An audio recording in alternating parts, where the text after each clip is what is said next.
Hello and welcome to Midnight Readings. I apologize for this being up late, very late in fact, but this will be the end of the night cards.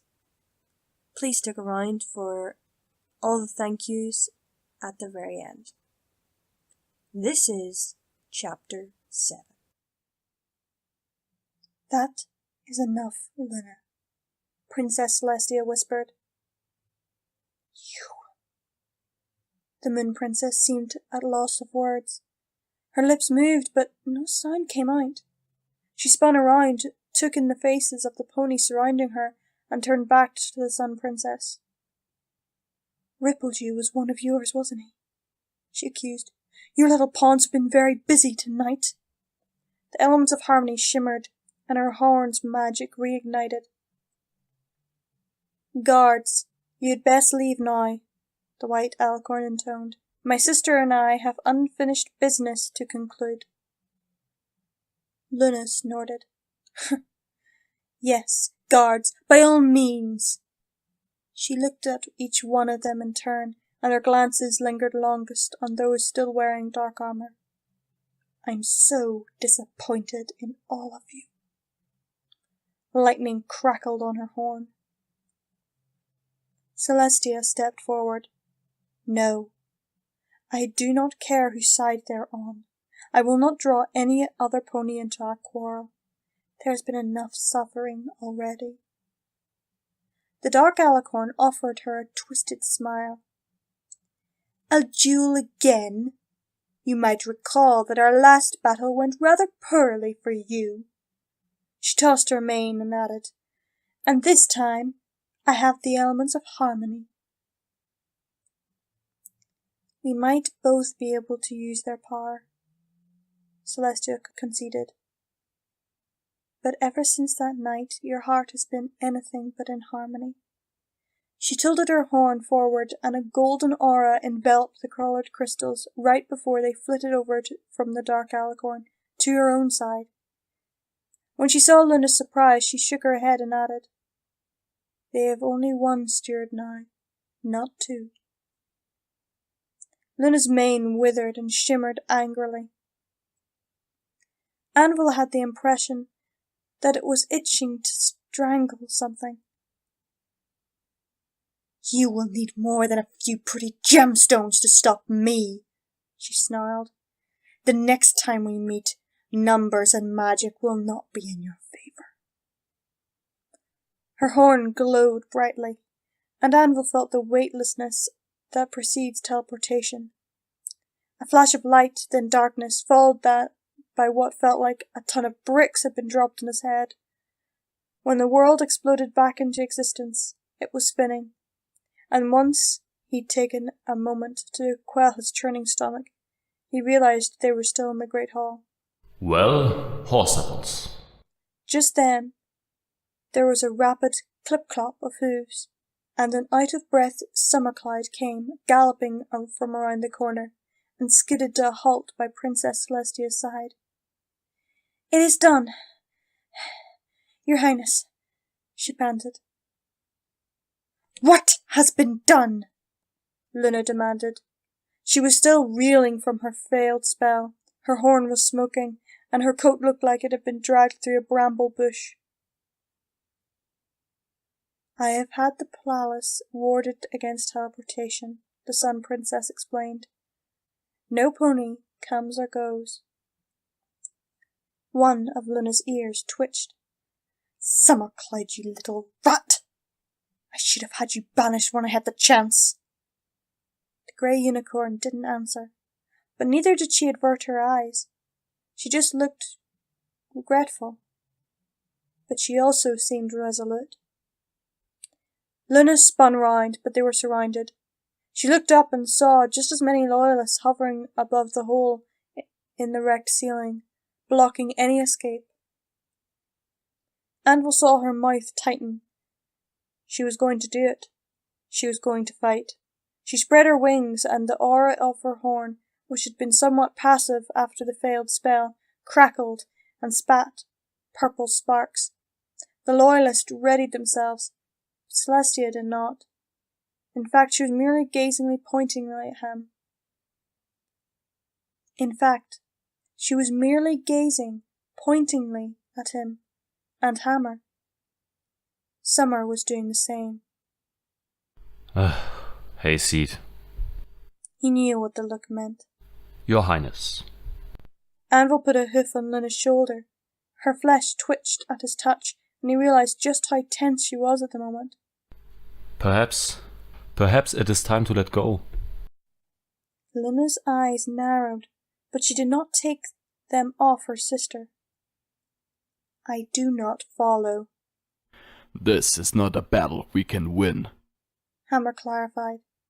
Celestia added, Luna, I know that deep down you still have Equestria's best interests at heart.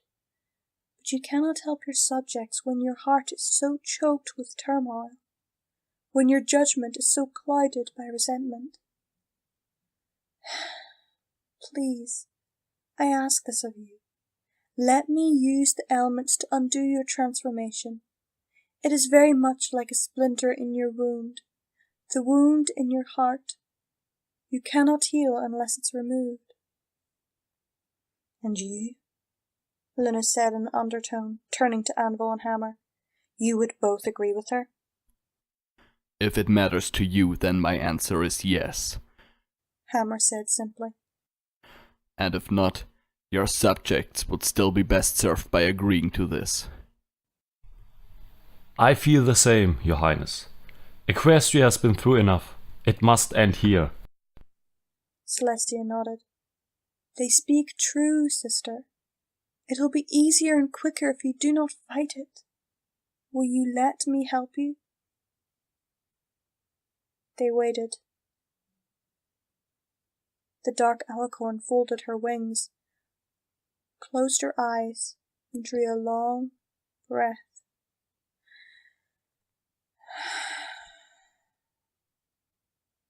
Her horns are faded, and her mane stopped withering. Then she opened her eyes. They were wet with tears. No. Silence followed. No! No! No! I am not a disease to be cured! Some ponies began to back away slowly.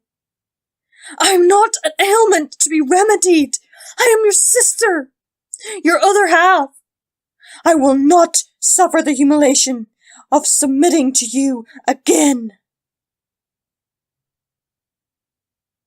Movement caught Anvil's eye. The Wendigo. For every word Luna spoke, it seemed to grow more alert, less feeble. Celestia took a step forward. Sister, I'm not trying to change you, she pleaded. But your magic has... The dark alicorn snapped her wings wide open and dropped into an aggressive stance. No! She roared. The place shook and dust rained from above. If you force this cure on me, I will call down every comet, every star, every lightning bolt, even the moon itself. I will bring them all down on this pathetic Equestria of yours, until there's nothing left but ash and dust. The Wendigo raised its head.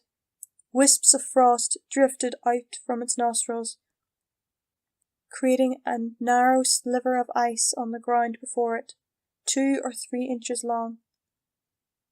No pony seemed to have noticed. He remembered Updraft's words. They feed on misery and hate. Hayseed. Luna! Don't you Luna me, fool! There was sudden tightness around his throat. Anvil found himself lifted off the ground. Startled, he failed uselessly in the air as she drew him close. And garbled sound escaped his mouth as Celestia cried out something he didn't quite catch. His friend was being similarly throttled. When they were face to face with the Moon Princess, she glared at them. There was a trickle of tears under each narrowed eye. My friends, call me Luna. Anvil was violently thrown backwards. He boiled over the line of loyalists, tumbling once on the floor, then slammed into a pillar and collapsed into a battered heap upside down. He heard a second impact somewhere off to his side. Groaning, he rolled himself right up and raised his head slowly, grimacing. His dented armour was pressing painfully against his ribs. He had cut a clean line through the ranks of the loyalists. Some of them were still down. The rest were staring at him and Hammer. He saw Luna fold her wings and turn her face away. "And you are not my friends," Luna finished. The Wendigo's sliver of ice was now the sizable shard, a really sharp one. Anvil saw the spirit raise it off the floor and tilt it towards her neck, ever so slightly. "Luna!" Celestia yelled. The shard whizzed to her throat but stopped halfway when a deep purple aura engulfed it. Luna glanced at the projectile as if it was a mild annoyance and swatted it aside with a foreleg. Then, before the Wendigo could flee, Luna's mane had twisted into dragon claws and whipped round its neck. "An admirable attempt," she mocked, "but not quite enough." She began to squeeze. The Wendigo didn't make a sound. It simply writhed and squirmed, wide-eyed and bleeding drops of water. "Luna, stop this! You're killing it!" Luna cried. The dark alicorn gave her a scathing look. "What of it? These spirits are the ones responsible for starving their subjects. Their winter is cause of all our troubles. Ridding Equestria of them would only help." "It is not something we do," the white alicorn answered. "Please, do not cross that line." The Wendigo was fading. Anvil could see through it now. It was withering away. Luna paid it no heed, but continued to stare down her sister. "A small price to pay, I think." Celestia spread her wings, and her eyes and mane blazed.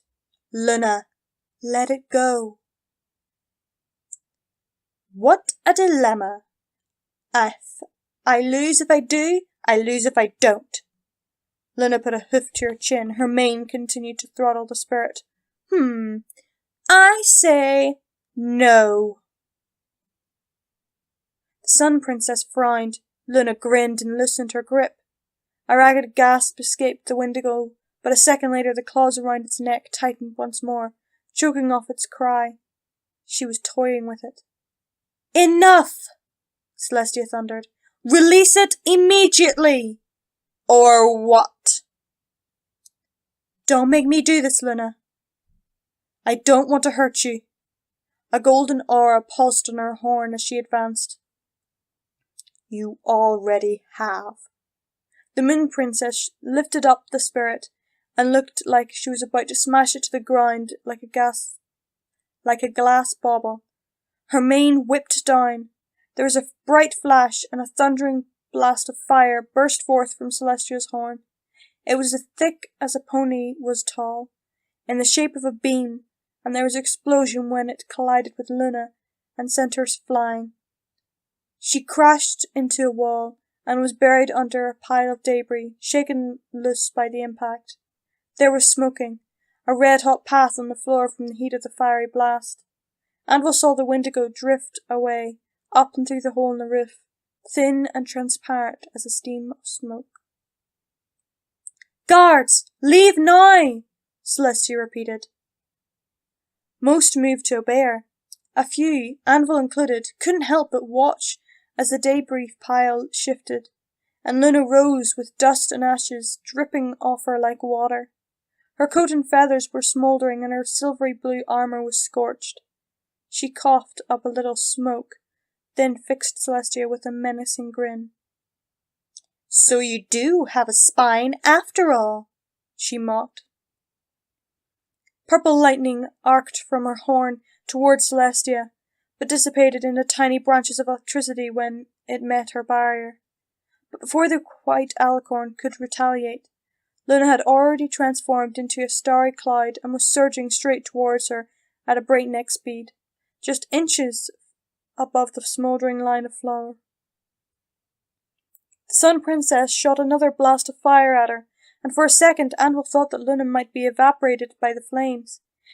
Her fear proved unfounded, though, for Luna passed through the inferno unharmed, even through the golden barrier, and reverted to her alicorn self once she was inside. She seemed to savour the shock of her sister's face for a second, right before she scorched her in the chest with multiple thunderbolts. Celestia convulsed, then collapsed to the floor. "Princess!" Summercloud cried.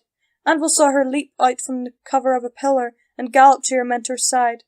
Celestia urged her away, but the grey mare refused and took up a defensive stance beside her, horn aglow and teeth gritted, ready for battle. "Touching," Luna quipped, "but it will gain you no quarter, no matter how pathetic a challenge you present." She brought her wing low in preparation to swat Summer aside. Anvil wasn't sure how hard Luna would hit, but it would not be gentle. He struggled up and began panting, stumbling sort of gallop towards Summercloud. Too slow, too far. He realized that when he was just a few feet away, but then he saw Hammer appear and shove the grey unicorn out of harm's way. The big Pegasus took the blow instead, and flew a short distance before tumbling away on the floor. He didn't rise. He simply lay there, breathing heavy. Anvil skidded to a halt. Luna was stunned, or rather, she looked as if she couldn't decide whether to be pleased or horrified. That was all the time Celestia needed. Before the dark alicorn realized it, she had already drawn herself up, and the elements whirling in a circle around her.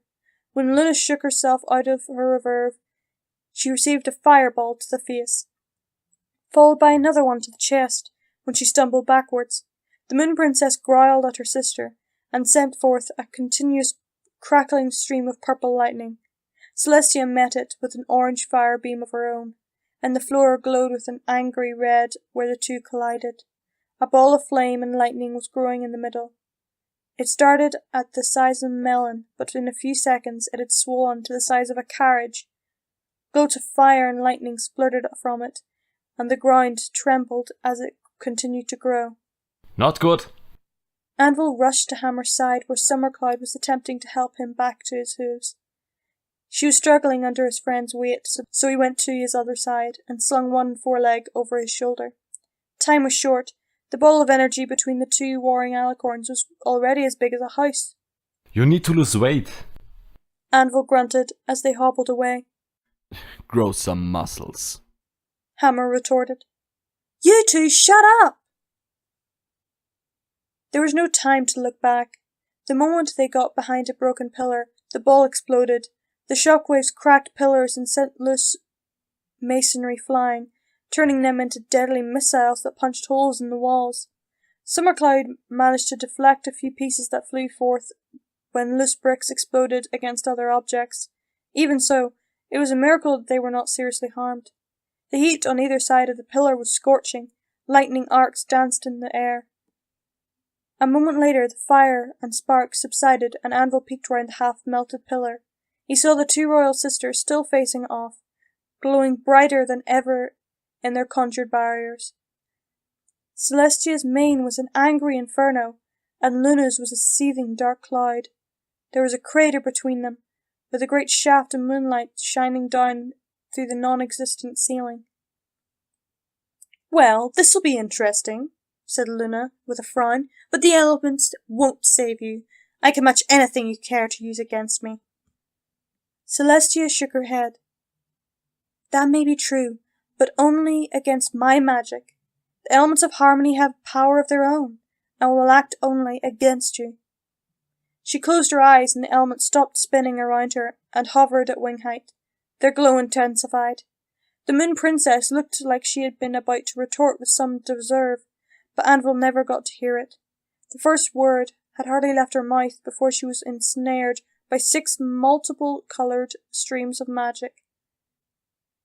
They encircled and entwined themselves around her until she was practically trapped in a swirling rainbow tornado. But that lasted only for a few seconds, for a blinding flash of purple light burst forth from the tornado, shattering the streams of coloured light from the elements. When the brilliance faded, Anvil could see the dark alicorn once more, but she was still suspended in the air by a few strands of rainbow light flailing wildly. Her dark coloration seemed to be peeling away in several places, like old paint, revealing her original deep blue hue beneath, and it looked like it hurt.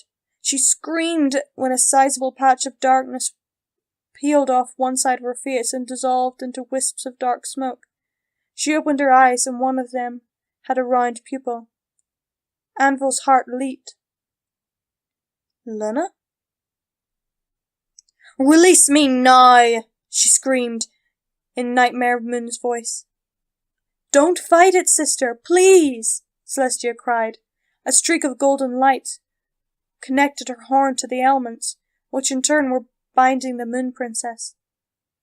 Luna gritted her teeth, and the blackness on her hide expanded until it covered her whole body once more.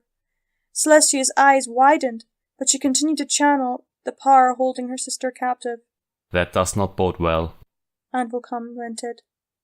Summercloud was gasping. She's actually resisting the elements. No pony should be able to do that. More specks of blackness burned away from Luna's face, but the edges continuously renewed themselves, like mould creeping over a damp surface. Her left eye still had a round pupil. She screamed again, and a faint blue aura came to life on her horn.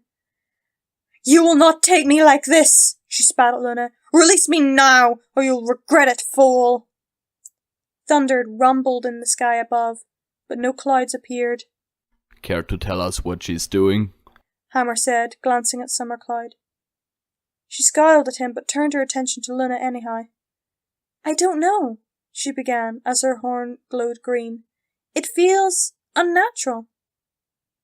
The dark alicorn thrashed violently as another myriad of dark patches burned off, only to regrow themselves.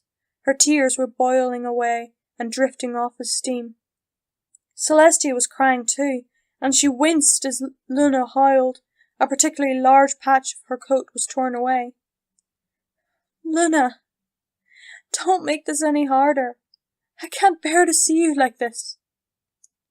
"I believe you can, else you would not be even trying to do this to me," Luna snarled through her gritted teeth. "Fine, if you want to crush your back so badly, you can have it, and you may rot in it."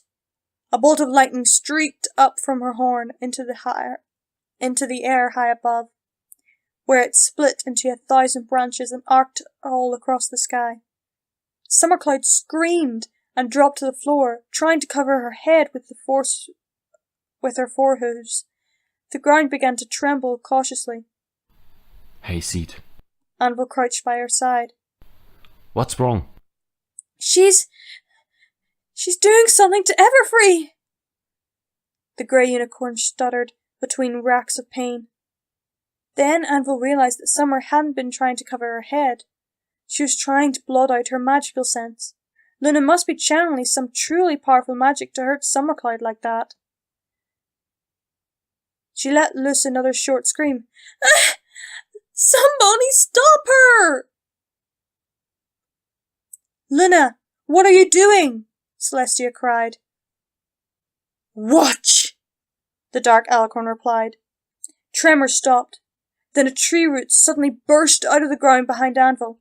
He bucked out in surprise, and the gnarled thing wrapped itself around its hind legs. He tried to wrench his hoof away. Another root burst from the ground, then thorny vines came writhing out of the cracks in the walls. "Take her up!" Hammer growled. Without hesitation, Anvil put both forelegs around Summercloud's chest and dragged her into the air away from the twisting roots and vines. His Pegasus friend then hobbled off, thrashing and bucking and biting at any plants that tried to ensnare him. He watched helplessly as Hammer made agonizingly slow progress to one side of the great hall, where the piles of debris from the roofs seemed to outreach the nasty vegetation. Summercloud was still grimacing and twitching in his hold as she endured the effect of Luna's spell on her magical sense.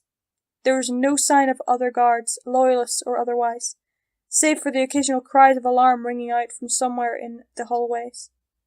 Below them, Princess Celestia was still caught up in the magical struggle against her sister. Any vines or roots that reached her were quickly incinerated by the heat from her blazing mane and tail. But something was different too. The elements no longer glowed their usual colour. They were fading, losing their bright hues and turning a dull grey. Luna was still channeling the bolt of lightning into the sky, and her dark coat was still burning away in patches and regrowing itself. "Please," Celestia whispered.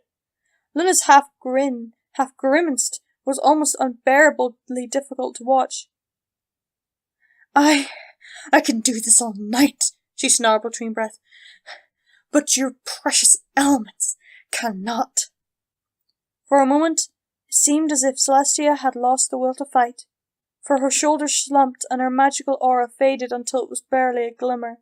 She glanced about in panic, as if she was looking for something.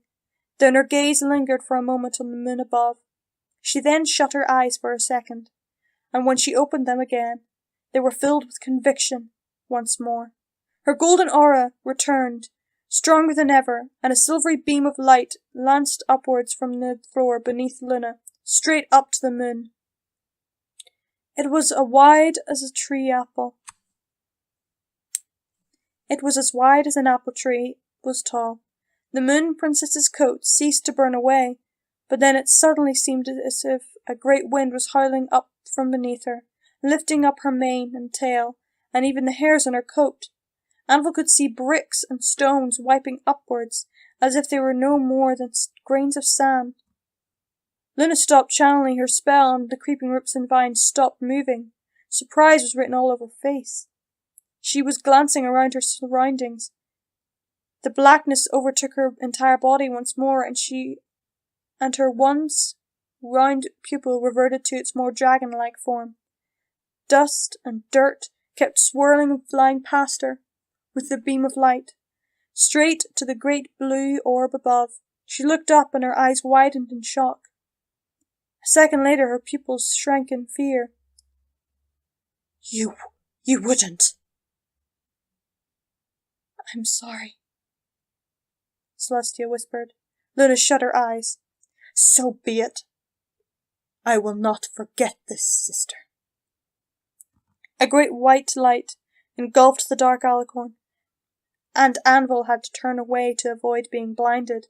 He heard a mighty whooshing sound, like the winds of a hurricane, and when he looked back, Celestia was standing alone, in front of an empty barren crater, surrounded by charred vines and the 6 elements. Each had become a grey, orby stone, with a small projection on it that resembled the shape of the gemstones. Luna was gone. "Anvil, please put me down," Summercloud tentatively said. "I believe it's safe now." He obeyed wordlessly and realized just how weary he was when he felt her sliding out of his embrace. He nearly dropped her the last 10 feet. Once on the ground, the grey unicorn ushered to the princess's side. Anvil himself trotted listlessly over to the slope of rubble by the wall, where Hammer was slowly plucking at thorns out of his hide. Did you see? He asked his friend. The big Pegasus spat out a green thorn. I did. Just then, royal guards were returning to the ruined Great Hall. Some came from the corridors, others flew in through windows or the non-existent roof. Many seemed flustered, and some looked like they had been experienced the nasty vegetation that Luna called forth. A few of the loyalists came over and surrounded Anvil and Hammer, though they did keep their distance. One of them sped over to Celestia. "Your Highness, we must leave Everfree. The city is overgrown with these..." He looked at several cuts on his flanks smeared with green sap and shredded leaves. "Trees. These trees are attacking ponies, and Thundergale says he saw some wolves made out of bark. And other dangerous creatures as well. They're swarming all over the city." That seemed to shake Celestia out of her bleak outlook. "Get every pony out of the city," she commanded. "Get all the carriages, and take as many as you can straight to Canterville. The mountain should be high enough to provide safety. And I want at least half of the guard stationed here to protect those who cannot go by air." "And what about those two?" the guard asked, with a sidelong glance at them. They will help you escort them to safety. Your Highness, are you certain? We cannot spare any pony to ensure they don't flee. They won't. They are better than that, Summercloud answered. I agree, the Sun Princess said, giving them a bareful look, and added, But to put your fears to rest, if they do try to escape, I will personally hunt them down and make them regret it. The guard nodded and shouted their way. Get moving then, on your hooves! Hammer took a moment to struggle up and allow himself to be herded off. Anvil took to the air with the others instead.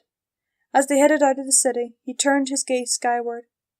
The moon was no longer blue. It had returned to its usual silvery grey, but this time there was a shadow on it, in the shape of a horned mare's head and crest. One of the other guards slapped him in the wing and snapped, Watch where you're flying! Anvil corrected his course, but kept his eyes on the moon. He felt something trickle down his mouth. He licked his lips and tasted salt. The past 2 days had been truly harrowing.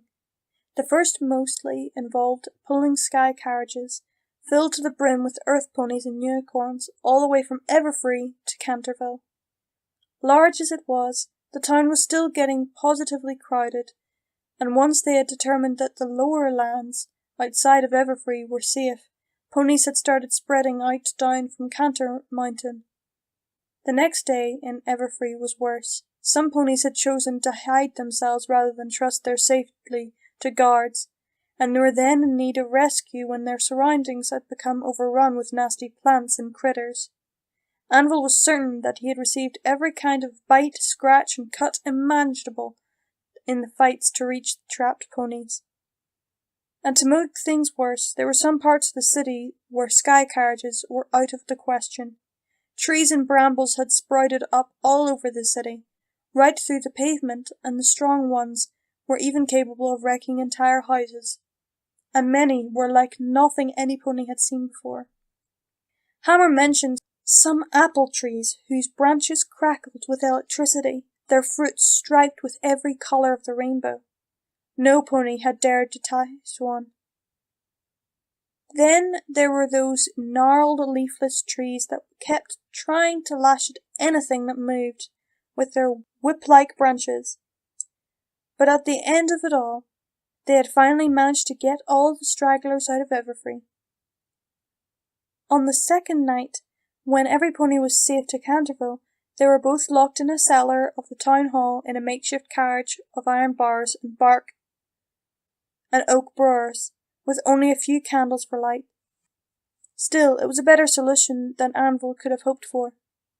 Celestia had been kind enough to mend the wounds of the guards at the end of each day, knight and royal alike, so there was little that they could complain about, all things considered. The next morning Anvil was unceremoniously awakened with a bucket full of water to the face.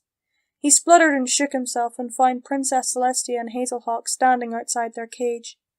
After initial groggy blinking, he really had to work hard to keep a straight face.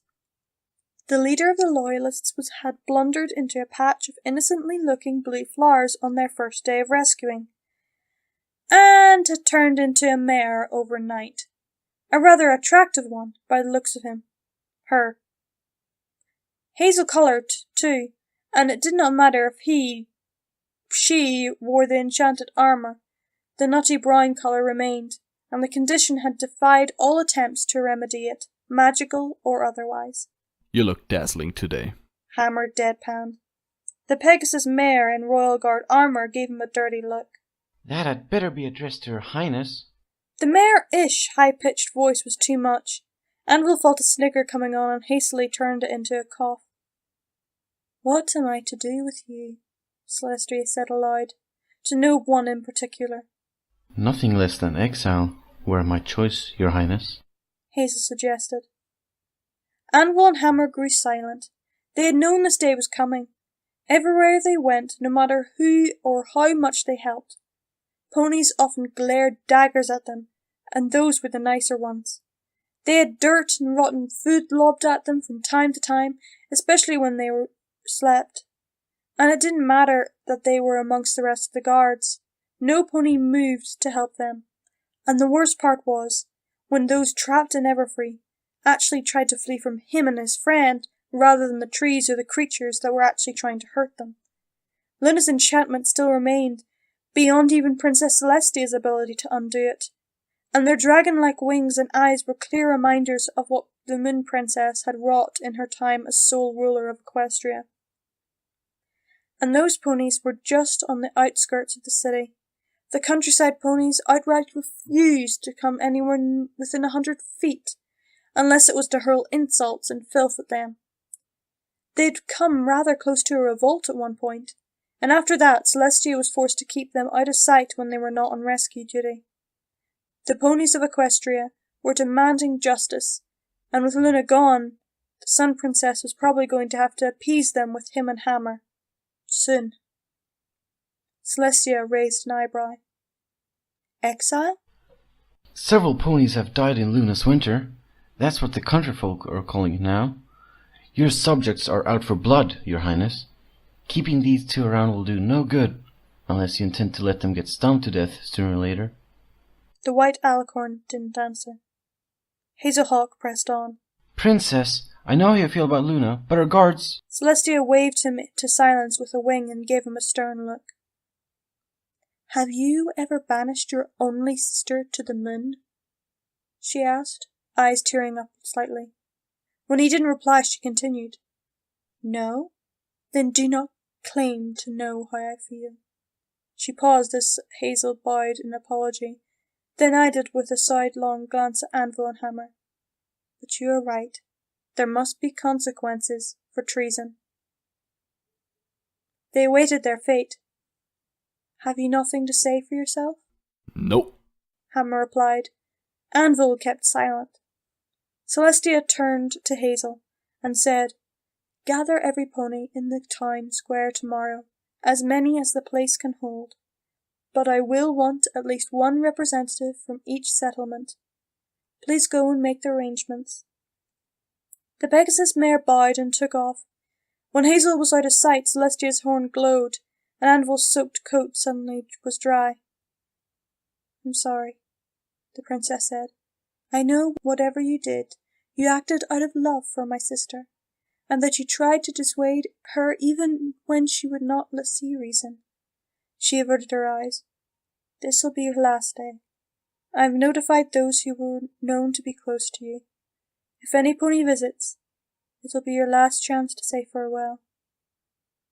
With that said, she turned and left them in the gloom. A rotten tomato sailed through the air and splattered on Anvil's nose as the crowd roared and cheered. His wings were pinned to his side with thick ropes, and the manacles chaffed, and chains clunkily noised with every step. He heard an unsavoury squelch as he caught whiff of rotten egg. He turned slightly and saw the greenish-orange yolk dripping from Hammer's face. The royal guards flanking them marched on without concern, and suddenly shoved them forward whenever they slipped or stumbled, as they were bombarded with decaying vegetables. This carried on for quite a while as they were led through Canterville to the ledge overlooking the town. A stage had been hastily constructed on it, and they reached the top. They found Celestia waiting for them. She gestured them forward to the edge, where they took their places. Their chains were removed. Anvil could see the entirety of the town below, along with vast crowds of ponies who were witnessing their punishment. It was a rather sunny day. Princess Celestia trotted forward to the edge and raised both wings. The crowd's voices stilled. Citizens of Equestria, these two Pegasi stand before you accused and found guilty of treason. I have thought long and hard on the consequences of their actions, and have decided there will be no lenience for those who would choose to serve a single pony, even a princess, over the well-being of their fellow ponies. Every pony held their breath as they waited for the Sun Princess to continue. She closed her eyes, took a slow deep breath and sighed. When she finally announced her sentence, the crowd roared in approval. With her speech ended, Celestia turned to face them. Farewell, she whispered. Hayseed, Anvil wasn't certain, but he had a sudden feeling that there was something he'd forgotten. Summer Cloud trotted down the steps to the lower gardens as quickly as she could. Almost every pony was busy hauling as much as they could out of the treasury and royal library, and the rest of them were keeping watch, protecting the scribes and servants from anything that tried to attack them. There would be enough time. She just had to avoid dawdling. With every step she felt her chest tighten and her eyes moisten. She was crying by the time she reached the bottom. Hammer and Anvil, they were gone. She had come to see them the night before, had begged them not to tell the princess about him. That was her responsibility. It could not be anyone else's. They were all traitors in their own way. How could everything have gone so wrong? It should have been easy enough. Hazelhawk would have followed Anvil and Hammer to the location of the elements, while she and Rippledew freed Celestia and imprisoned the guards. Hazel would have wrestled with the gemstones from them once they had broken the magical seals. Except they didn't find them. The Loyalist commander had told her everything. The mountain, the Wendigos, Anvil's blabbering nonsense about Discord. That part was actually her fault. She should have told the others about the Draconequus' involvement. Instead of cooking up a false story about leaving a magical doppelganger posing as their informant in the cave, along with the spell booby trap that would sap their strength without realizing it. If she hadn't lied, then perhaps Hazel might have chosen to enlist Anvil and Hammer's aid instead of fighting them back half the way to Everfree. Maybe. So many maybes. So many lies. She hadn't even told any pony about Discord yet, even after all that had happened. Especially after all that had happened. But still, a sob escaped her. Anvil and Hammer were gone. How much of that was her fault? The last words they ever heard from her were, "Please don't tell Celestia." She hadn't the courage to face them when she made her plea, and had fled before they could even answer. Some farewell she had given them, when they had tried their best to help her in the end. She wasn't even sure if she would have visited them if the princess hadn't told her about their sentence. She stomped a hoof, thoroughly disgusted with herself. When it squelched into thick mud, she realized she was already in the lower gardens. It had changed beyond recognition. The Pegasus architecture was gone. There were plants with bulbous orange growing leaves everywhere, and something splashing around in a pool in the middle of the garden. She did not linger, but quickly conjured a light globe and hurried into Discord's cave. As she made her way through the narrow tunnel, she sensed an unusual, random, chaotic, crackling sort of magic emanating from the statue. But something felt a little different. She found Discord's evaporation perched on a statue when she entered the cavern, grinning like an idiot. Well, well, well. If it isn't my favorite unicorn. I have to thank you for the unbelievable amount of chaos in the past week. He sniggered. Oh my, I can't stop thinking about the look on little Luna's face when she saw the Wendigos. And when Dia was about to send her to the moon. Priceless! You lied! Summer shouted. You said you would show them where the elements were. Discord crossed his arms and pouted. Well, so much for a little gratitude. I said I would help them find the elements. And find them they did. Perhaps just not the way you were expecting? But unleashing a blizzard on unsuspecting ponies? What were those Wendigos doing in there in the first place? Summer's temper was fraying, but she didn't care anymore. Oh, I simply had them locked away when I was putting Equestria under new management. They were amusing enough for a time, but they kept freezing my chocolate milk. She blinked, anger momentarily forgotten. Chocolate milk? 'Tis a most wondrous beverage. Sadly, you ponies have yet to discover it. Summer mentally brushed aside the distraction and glared at him. Those winter spirits have ruined so many ponies. Half of Equestria is starving already. Well, that part was unintentional, actually. I'm surprised that the spirits were able to feed on the emotions of so many from that distance. My, Luna must have been making them quite miserable. Unless she was the one feeding the Wendigos all by herself. Her feelings have been deliciously dark for her. Quite a long time. He slid over to her and whispered in her ear. I'm rather proud of her, to be honest. Just imagine what a villain she will make when she finally returns. He sniffed and wiped away an imaginary tear. My little Luna's all grown up, and it only took a few centuries. Summer flared her horn and sent a wave of cave filth over the evaporation. Nothing happened, of course, with him being superstantial. It was an unsatisfying gesture, and he seemed more amused by it than anything. Temper, my dear. Whatever would you teacher say? He chided. Using your magic for such petty acts? Magic. That was when she realized what felt so different about the Draconequus' statue. There was a different sort of magic mixed with the reddish-orange chaos within. A calmer, deeper, bluer sort. Luna's sort of magic. She knew then what exactly he'd done when he'd weakened Anvil and Hammer for the Loyalists. You stole her enchantment. You said you were going to only remove it.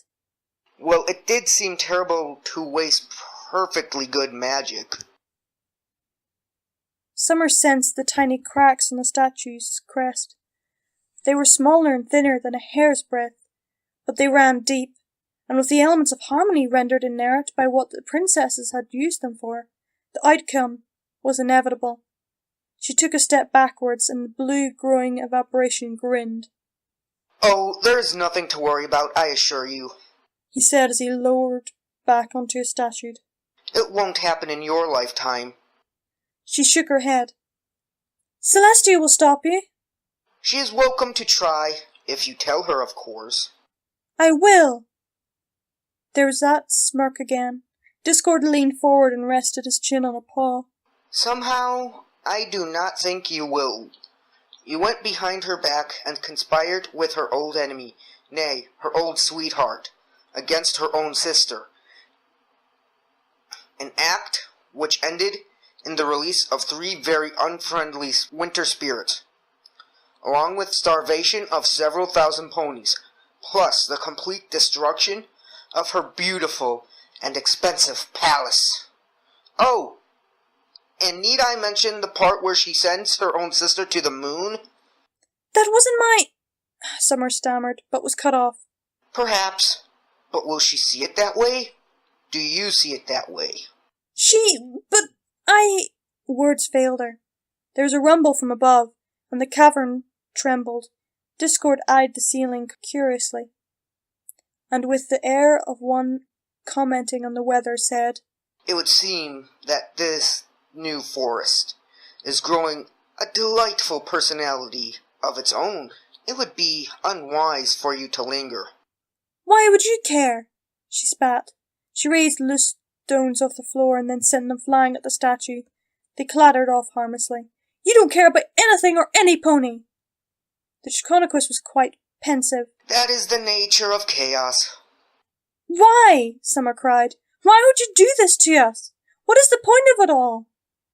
Another shrug. Chaos is pointless. That's the whole point. A second later, the solitary was replaced by his usual infuriating, cheerful demeanour. But onto less dreary subjects. Run along, Summer Cloud. Everfree is promising to be a very interesting place to study, which, I recall, is one of your favorite pastimes. Serve Dia well, and let the future dwell with me. When the time comes, there is nothing you can change now. Her mind was numb. She didn't even know why she had bothered to come back here. Closure, perhaps. But even then, it had been denied of her. She should never have followed the faint magical trace when she first heard the Draconequus laughing on the night of Luna's transformation. Summercloud turned and fled. Do mind the blue flowers on your way out. Discord called after her. They can be rather amusing. This is Chapter 8. Most ponies these days believe that we can do no wrong. This is not true. We are mortal too, but we live on a different time scale. And the burden we bear is this: a mistake lasting only a moment in our lives can last a lifetime for someone else's. Our capacity to inflict suffering is vastly disproportionate to our capacity for self-control. Imperfect as we are, there are times when... "Luna, may I come in?" A single knock on the door followed. Risen already? She glanced out the window and saw the rays of the sun reaching into her room. How long had she stayed up past sunrise? She hastily set aside the quill and ink and buried her journal under a copy of Canterlot, 1,000 Years of Tradition. "You may." "What are you doing so late in the morning?" Tia asked as she trotted in. "Preparing myself," Luna replied. Nightmare Night was fast approaching, and she wanted to be ready before presenting herself to Ponyville. Since her first time there, after she had been restored by Twilight and her friends, she had grown as she recovered from the magical, regressing effects of the elements. She hoped to, at least, carry herself in a manner more befitting of her current stature, especially since she was the one who had invented the occasion for the festivities. If indirectly, it was somewhat absurd to think that any pony would make a holiday out of that night. She still had sleepless days when she recalled what she had done to Equestria. The memories were crystal clear, including the parts when she was Nightmare Moon. Still, if Tia thought it would be best for her to make an appearance on that particular night, she would do so. Her sister chuckled. "Luna, this isn't a diplomatic visit, like the ones you've been to before. These aren't griffins or dragons. They are ponies, like us. Just be yourself." She looked pointedly at the thick volume on top of her journal and added, "And about that book. Tia, you did promise to let me manage this on my own."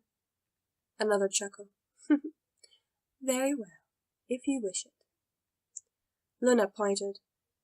That smile was a little too knowing for her taste, almost as if she was expecting her to make some blunder. It was probably a private jest amongst the palace ponies. She had been away from civilization for too long. Well, she was going to brush up properly on local traditions to avoid any mistakes of that sort.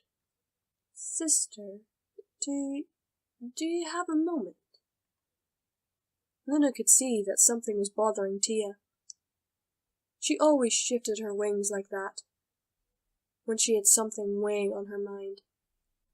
"What's the matter?" she asked. "Can you walk with me to the old armory? We'll talk on the way." "Very well." Luna set her books aside and trotted after her sister. The first few minutes of their walk were filled with silence. Luna waited patiently. Her sister would only speak when she was ready, and not before. She allowed her thoughts to wander instead, and her gaze shifted to the view outside, through the row of windows as they trotted past them. Rolling hills and green valleys lay in the land far below, with a little river winding its way through them all. An old view she remembered from an age long ago, though the valleys had grown deeper since then.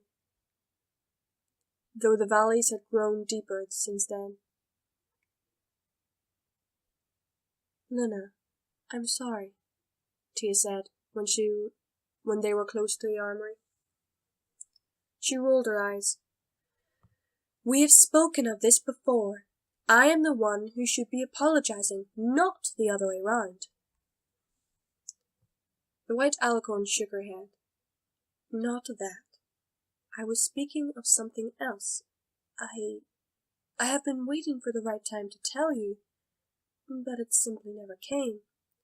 It was too early when you were first restored to us, and then you were busy catching up with 1,000 years' worth of knowledge, and when Discord returned—" "Him."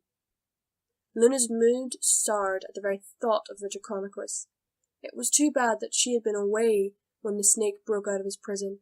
She would have been eager for the opportunity to give him a taste of what she had put her subjects through in her time as Nightmare Moon. Still, she tried to put him out of her thoughts, as it appeared that he was not the subject of Thiese's concern. "Do you remember Anvil?" "Of course I do." That was another thought she did not want to deal with. Not at the moment, anyway. It was too painful. "You are not my friends." Those were the last words she had ever said to them. And Summercloud. She had cursed her own sister's apprentice, a sneak, a traitor, and they would have taken those last words of hers to their graves. Apart from Tia. Every pony else she knew would be long gone by now, and even if they weren't, she doubted they would hold her in high esteem. Asking after them would have been almost pointless.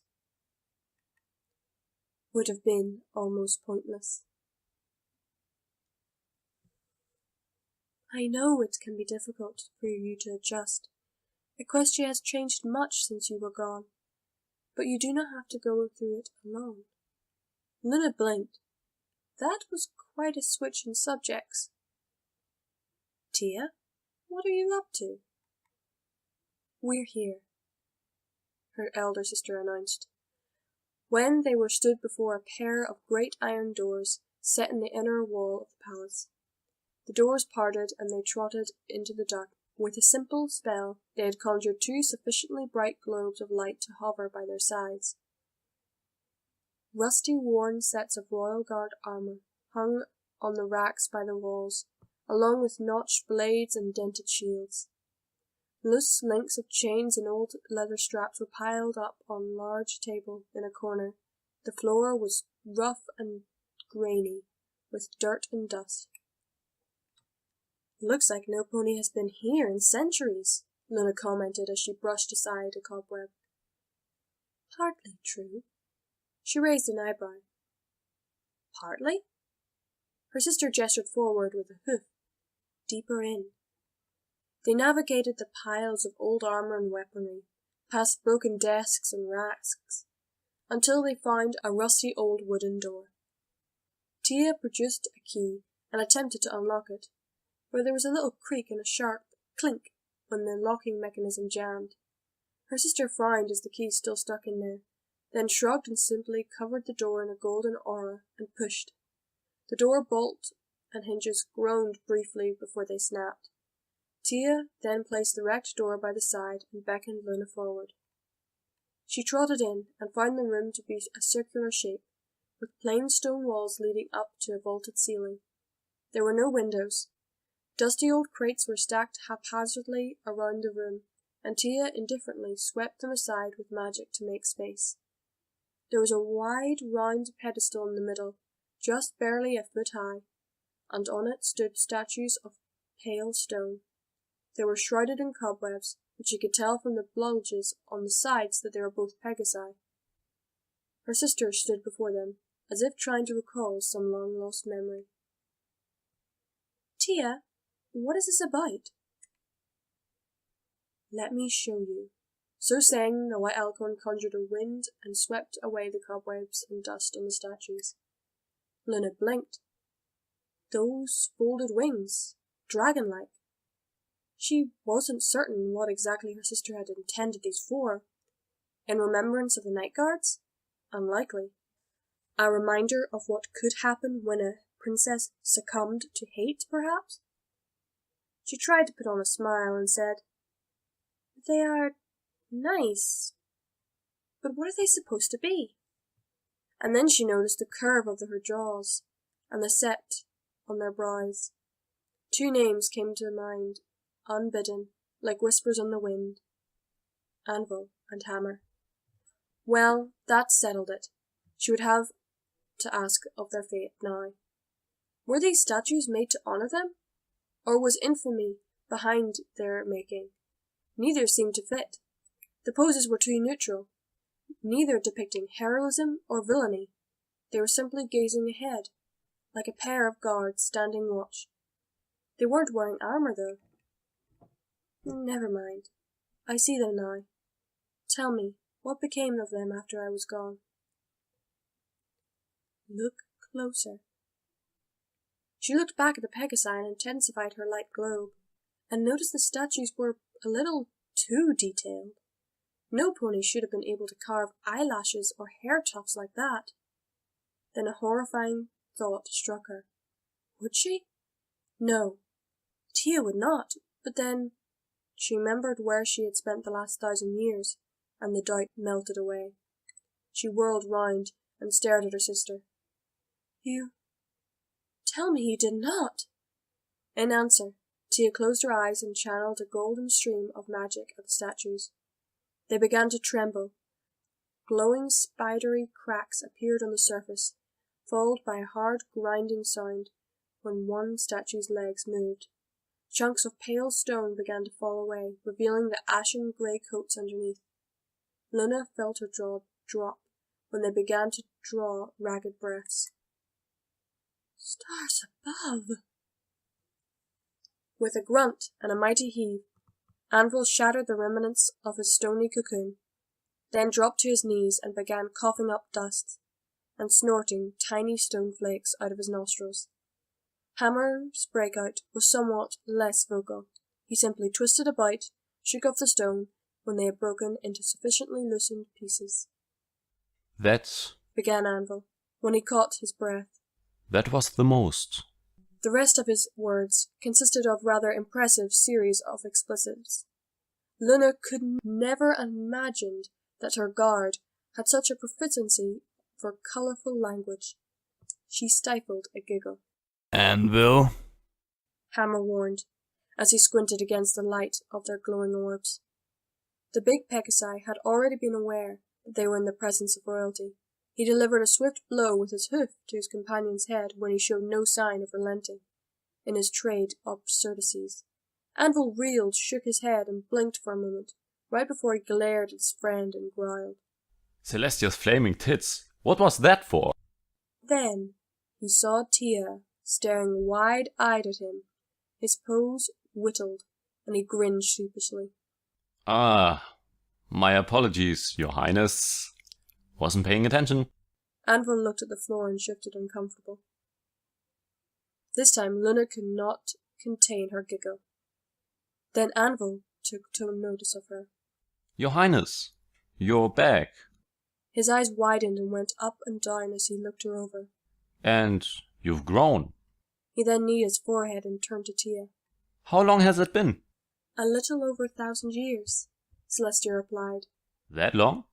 Anvil turned round and took in their surroundings. How?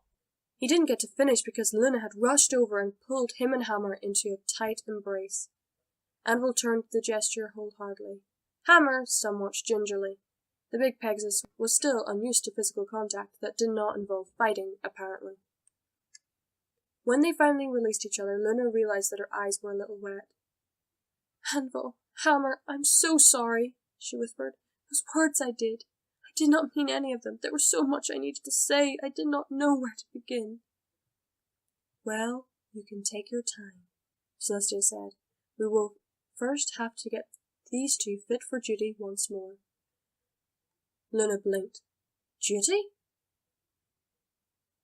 Anvil looked confused as well, but started grinning a second later. She's right. If I remember correctly, you have yet to release us from your service. It would be unfitting for a guard to abandon his post. But, she protested, it's been 1,000 years. My duty is eternal, never ending, Anvil recited.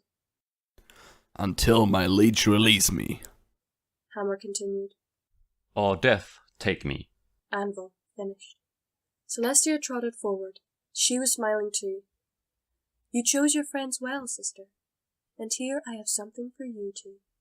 She flared her horn, and a large worn chest floated over from its inconspicuous place among some crates. The lid opened, and she lifted out metal plates and leather straps with various hues of silvery purple and midnight blue. She laid them down on the floor and said, I believe it's time the night guards were reinstated, and I'm charging you two with the task of learning to fit into this changed world by my sister's side. Luna felt her jaw hanging. She promptly rectified it and said, "Tia, after I'm done with thanking you, remind me to poison your tea and cake for turning my friends into stone." "Which reminds me," Tia said with a pointed look at Anvil, "about that little thing you said about my, flaming parts." Anvil's ears went flat. I've just extended my sentence, haven't I? "I'm considering it."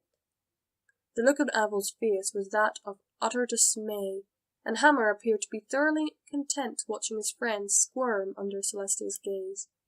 Luna allowed him to stew in that just a little longer, before coming to his rescue. After all, it was not as if Tia truly meant him harm. She could tell when her sister was jesting. Her stern face gave it away. "Well, if she does sentence you to further personification, I will be there to grant you a royal pardon." Tia looked scandalized. "Luna, you can't overrule me like that. Why? We are co-rulers once more, are we not?" She gave her sister a little smirk. Stacia looked like she might argue, but relented, and shook her head, smiling, with a mild exasperation. "Well, at least it's nice to see their influences reasserting themselves so quick. You haven't been this impudent in ages." Anvil loosened a sigh of relief. "But, just so you know," Tia lifted a hoof to forestall his thanks, "we have a swearing jar now. It'll be 2 bits for every foul word that leaves a guard's mouth." I can live with that. The Pegasus abruptly planted his haunches on the floor. He blinked and looked at his hindquarters in surprise. Well, it appears my legs have stopped working. Luna realized what was happening and darted forward to catch him before he crashed face first on the floor. Exhaustion was setting in. He could see it in the way his eyes were starting to lose focus. As she helped to prop him upright, he also noticed that Hammer was in a similar condition, though he appeared to be hiding it rather well. His legs were only trembling slightly. Anvil grunted as he unsteadily got back to his hooves. You're making a bad habit of this, Your Highness. A guard should not have to be regularly saved by his princess. He would become the laughingstock of the place. You speak as if it hasn't happened yet. Hammer deadpanned. Anvil made a rude face at him in reply. "Yes, I think you 3 will be just fine," Celestia said. "I have had the last room in the west wing prepared for the 2 of you. Once you're fit for duty, you can shift your quarters to the barracks. I will have your armor ready there." "Before we go, are there any more surprises?" Luna asked, wondering if there were any other bits of her past that her sister had hidden away through the centuries. Tia shook her head. No more surprises. Horse apples, I knew I had forgotten something. Anvil suddenly exclaimed. We had meant to tell you, Discord. He paused uncertainly as if the words were stuck in his mouth. "More of the old goat? What of him?" Luna asked. "It makes no matter. Luna has already been cleansed of his taint," Celestia finished for him. "He did manage to break free recently, unsurprisingly, given the loss of our stewardship over the elements. Still, he's been put back on his pedestal by the new bearers of harmony. There is nothing more to fear of him." We are... He broke off with a thoughtful expression. Luna sensed that he might have more to say, but she decided to leave it for another time. She inclined her head to her sister in thanks and said, "Very well. We shall take our leave." She took a second to conjure a magical field, and then teleported the 2 Pegasi and herself to the west wing. Once they were in the well-furnished room, she locked the doors and drew them close for another embrace, a more gentle one, and this time she did not hold back the tears. What's wrong, Your Highness? Anvil asked as she helped him to one of the beds. Luna sniffed. Were you here the whole time? When you were trapped in there?" Not exactly. Hammer replied. It was like sleeping, mostly. Anvil elaborated. Dreamless. But I think there were times when I woke up halfway and realized what had happened. Those moments were unpleasant. Luna could tell that he was keeping some details to himself. She could see a somewhat distant, almost haunted look in his eyes. And even Hammer had it too. Still, she hoped they had a better time of it than she did. Every day waking on the moon had been torturous, even though she had been disembodied. Sleep, or the dormancy, that was a feeble imitation of it, only came in short intervals, and had done nothing to lessen the utter quiet and loneliness she had experienced. Completely cut off from the rest of the world, she embraced them once more and said, "I've missed you too." Likewise, they said in unison. Just then there was a little flash of light above one of the tables by the beds, and a tray laden with 3 steaming mugs appeared, along with a little note that read, "Hot chocolate for Her Royal Highness Princess Luna and the Night Guards, with compliments from the Royal Kitchens." "Oh, this is something you should try," Luna said excitedly. "Ponies did not discover the cocoa plant until some centuries ago. This chocolate that they make from the seeds is quite the delicacy." She levitated the mugs over to her friends, who had mixed expressions of curiosity and caution. Hammer sniffed at the contents of his mug before venturing a sip. Anvil had far less reservations, and took a quick swig. Luna felt a smile spread across her face when she saw their eyes widen upon their first taste of chocolate. It had been much the same for her. "What think you of it?" she asked. I have no complaints, Hammer said.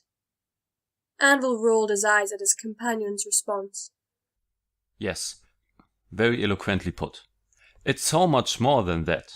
It's, well, let us say that I might not have become a smith if such a thing existed back then. I might have been one of your cooks instead. Hammer shook his head. You would have poisoned the royal court on the first day. You speak as if that is a bad thing. Anvil waved a wing in dismissal. The nobles could do with a bellyache every now and then. It might teach them to appreciate the ease of their lives a little more. "Even your own princess?" Luna asked, with mock severity. The Pegasus took another swig of hot chocolate and nostalgically replied, Ah, your highness, I once saw you to swallow Olivesville's hay and oats stew without bringing a single drop back up. If you could stomach his cooking, no meal of mine would upset your belly. "Some things never change, and thank the stars for that." Luna chuckled and took a sip from her own mug. They spent the next few minutes in companionable silence, content to simply be in each other's presence. Eventually, though, Luna yawned, and when she looked out the window, she realized that day was already well into her sleeping hours, and she had no business keeping Anvil or Hammer up either. They seemed quite ready to collapse at any moment. "Go get some rest," she said, as she cleared away the tray and empty mugs. "I will come for you at midnight, and if you are able, I'll show you around Canterlot." Anvil raised an eyebrow. Canterlot? You mean? He glanced out the window.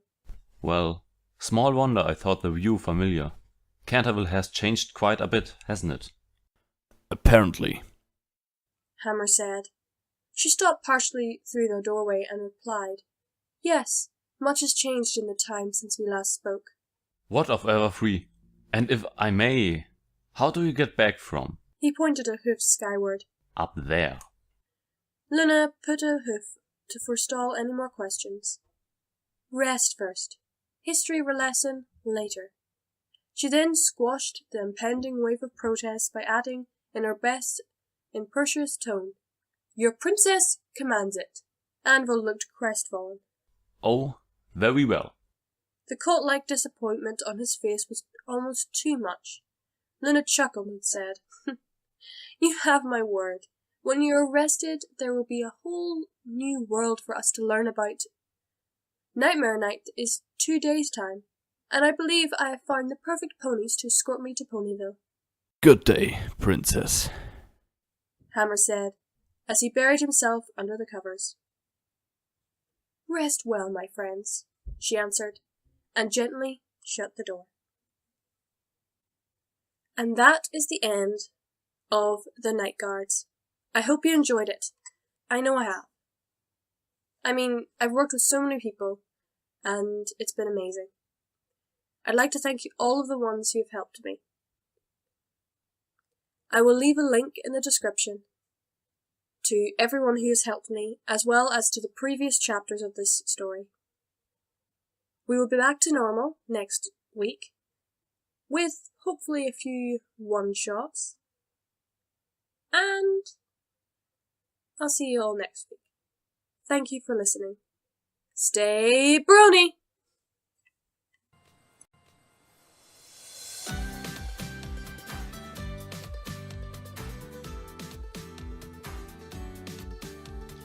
Each one of us has something special that makes us different, that makes us rare. We have a light that shines within us, that we were always meant to share. And when we come together, combine the light that shines within, there is nothing we can't do, there is no battle we can't win. When we come together, there'll be a star to guide the way. It's inside us every day. See it now, see it now. Let the rainbow remind you that together we will always shine. Let the rainbow remind you that forever this will be our time.